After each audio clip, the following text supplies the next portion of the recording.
In solo leveling, after Mami Cha prepared to go rescue Sun Ki-hoon's team after sensing an immense mana wave coming from the boss room, shadow soldiers emerged from the ground as my glorious aura farming trio just stood there ready to engage the rest of the orcs. Not even worried about his earlier display of power, the dungeon boss went on to ask how he planned on fighting against his army with just a couple of soldiers. Jinwoo just smiled, saying that he was going to regret looking down on he and his shadows. He then activated the Skill Monarch's domain, engulfing the center of the stage with nothing but his shadow.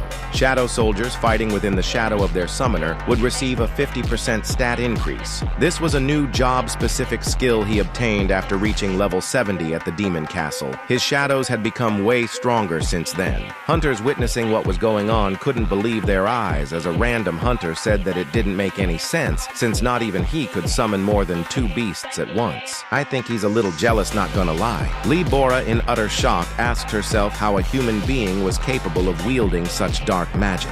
The shaman, not wanting to waste any time, asked the other orcs what they were waiting for, telling them to attack. The beast suddenly rushed toward the hunters like a stampede of animals at incredible speed, making Iron Roar activating the skill shout of provocation. But seeing as the ops could not be provoked due to their skill level being too high, made Iron hella angry.